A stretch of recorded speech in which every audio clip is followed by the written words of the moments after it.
I admire Senator Obama and his accomplishment. I have to tell you, he is a decent person and a person that you do not have to be scared as President of the United States. Now, John, we're not afraid of Obama. No one is afraid of Obama. Heck, my wife could thrash him and lick a pot of beans at the same time. No, we're afraid of the Democrats in Congress that are responsible for creating the environment within which our financial systems have been looted.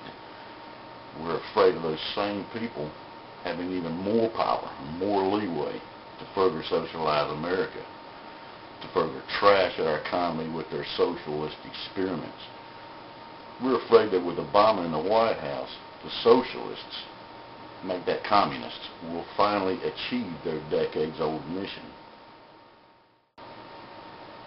We're afraid of the liberal activist judges that Obama would appoint, especially to the Supreme Court.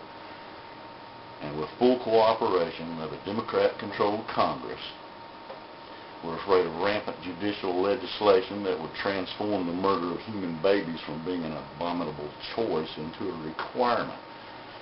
We're afraid of the liberal interpretations of the Constitution. We're worried about the anti-gunners that will begin a movement to persuade Congress to repeal the Second Amendment. They tried everything they could think of to work around that pesky little amendment and disarm the American people. We're afraid of what we will have to do when the Democrats send their goons to attempt to take our weapons. And we're afraid of the desire of the leftists to stifle free speech, or should I say free conservative speech.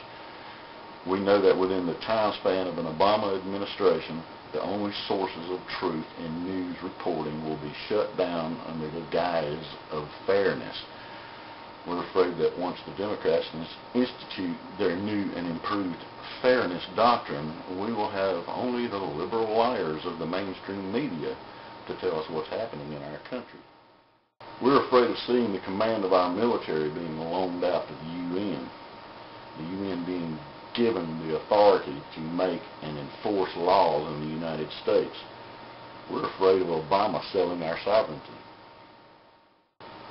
We're afraid of the types of people that Obama will appoint to hundreds of positions in federal agencies, cabinets, committees, and so forth. We're afraid of confessed terrorists like William Ayers being further consulted by the president of our country, wannabe terrorists, anarchists, and plain old communists being placed in positions of authority, and credence given to our enemies like Chavez and Ahmadinejad.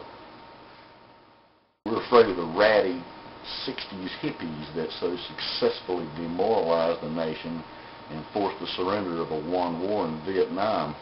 You remember that one, don't you?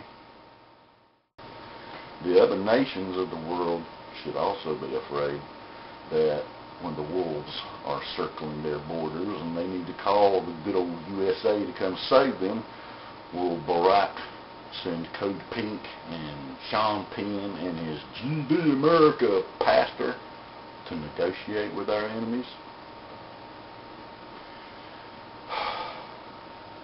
John, you will soon come to the conclusion that you can't compromise any longer.